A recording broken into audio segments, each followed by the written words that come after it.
défis sécuritaires et sociaux. Le rôle des officiers de police judiciaire est capital. Vous êtes en effet un cœur du système judiciaire. Vous êtes le garant de l'application de la loi, les protecteurs de la liberté individuelle et collective.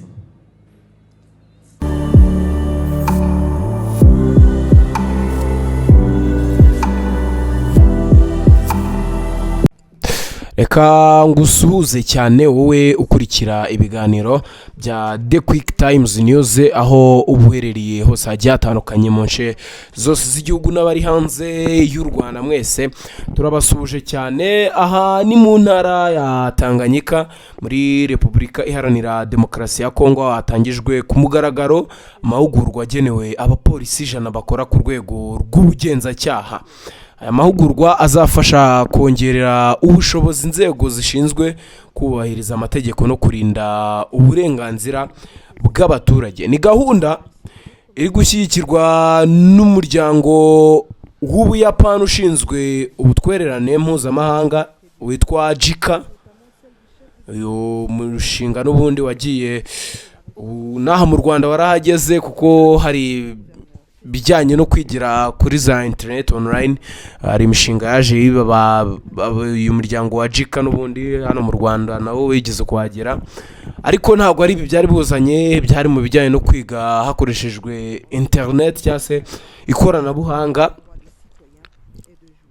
JICA nk'uko mbikubwiwe n'umuryango w'Abayapani n'ubundi ariko ushinzwe ubutwererane mpuzamahanga, hamwe n'umuryango mpuzamahanga ushinzwe abimukira witwa IOM. Abayobozi bavuga ko aya mahugurwa agamije kubaka urwego rwa polisi n'urw'ubutabera rukora kinyamwuga kandi rwegereye abaturage. Abitabiriye aya mahugurwa baturutse mu bice bitandukanye by'intara ya Tanganyika.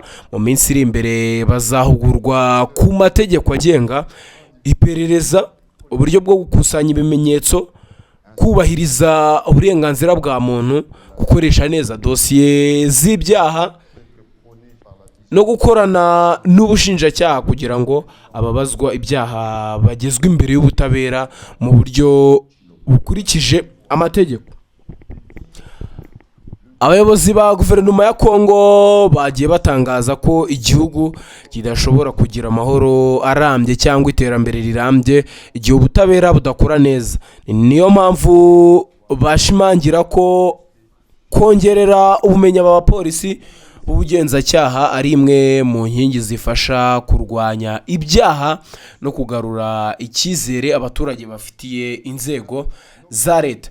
Muri aya mahugurwa hibanzwe cyane ndetse bazanibandaho cyane ku nshingano z'umupolisi w'ubugenzacyaha.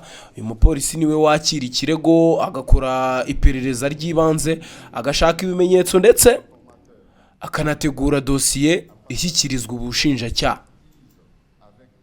Izi nizo nshingano z'umupolisi w'umugenzacyaha, kandi twabonye ko aya mahugurwa azaba ari abapolisi b'abagenzacyaha n'ubundi bafite inshingano zigiye zitandukanye. nk'uko nari nzi kubwe nazi gusubiramo, umupolisi yakira ikirego, agakora iperereza ry'ibanze, niwe ushaka ibimenyetso ndetse akanategura dosiye ishyikirizwa ubushinjacyaha.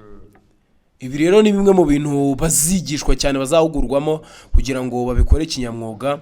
Iyo izi nshingano zidakozwe neza bishobora gutuma dosiye zisenyuka cyangwa abanyabyaha bakabura ibimenyetso bibashinja.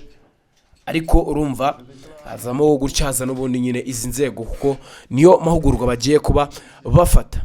Abateguye amahugurwa bavuga ko hari hakiri ikibazo ndetse n'ibindi bibazo bigiye bitandukanye bishingiye ku bumenyi budahagije, ibikoresho bike ndetse n'imbogamizi zigaragara mu iperereza ry'ibyaha. Ibi ngo ni bimwe mu bituma hari igihe abaturage batakaza icyizere baba bafitiye inzego z'ubutabera. Aya mahugurwa kandi azibanda ku kubahiriza uburenganzira bwa muntu, aho abapolisi bazibutswa ko buri muturage akwiye gufatwa mu buryo bwubahiriza amategeko, kabone n'iyo akekwaho icyaha. Hazatangwa amasomo ku buryo bwo gufata abantu hadakoreshejwe ihohoterwa, kubahiriza ubuzima bwabo no gukumira ibikorwa bishobora kunyuranya n'amahame mpuzamahanga y'uburenganzira bwa muntu. Ikindi kizigishwa ni uburyo bwo gukorana neza n'abaturage. Mu bice byinshi bya Kongo, abaturage nibo ba mbere babona amakuru ajyanye n'ibikorwa by'ubugizi bwa nabi, cyane ko n'ubundi ujye kureba uburyo ibyaha bikorwa hariya, bundi abaturage nibo babibona mbere banamugane, kuko n'inzego za leta zijya kubimenya. Hari abahunze, kuba bahunze nuko hari ibyo baba babonye ndetse bagakiza n'amagara yabo kare bakigendera. Iyo hari icyizere hagati yabo na polisi rero biroroha kubona amakuru yihuse no gukumira ibyaha mbere y'uko biba. Umuryango wa JICA umaze imyaka myinshi ukorana na Repubulika Iharanira Demokarasi ya Kongo mu mishinga itandukanye irimo guteza imbere uburezi, ubuzima, ibikorwa remezo ndetse no kubaka ubushobozi bw'inzego za leta. Muri iki gikorwa JICA itanga inkunga mu rwego rw'amahugurwa n'ubumenyi kugira ngo urwego rw'ubutabera rurusheho gukora neza. Iyi JICA murabyumva ari muri Kongo n'ubundi itera leta inkunga muri domaine zigiye zitandukanye, aho wumvishe mu burezi. Hano mu Rwanda nagize kubikubwira aho kwijika yigize waza, ariko na n'ubu irahari. Yari ifite umushinga witwa JICA Prism, aho abanyeshuri bigira kuri internet online bakiga. Ari nabyo rero navanguye ni JICA n'umuryango n'ubundi ukomeye cyane, ufite ikintu kinini, uruhare runini wafasha Kongo muri rusange.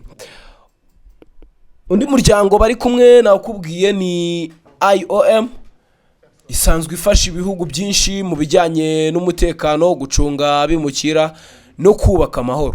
Nayo iri mu bafatanyabikorwa bashyigikiye iyi gahunda, ko murabyumva nyine hari ibyishinzwe, hari byinshi n'ubundi yafasha muri gahunda yo kuba yatanga amahugurwa kuri abapolisi 100. Uyu muryango uvuga ko igihugu gifite inzego z'umutekano zikomeye kandi zikurikiza amategeko, kiba gifite amahirwe menshi yo kugera ku mutekano urambye. Guverinoma ya Kongo ivuga ko aya mahugurwa ari kimwe mu bikorwa biri gushyirwa imbere na Perezida Felix Antoine Tshisekedi Tshilombo mu rwego rwo kuvugurura inzego za polisi n'ubutabera.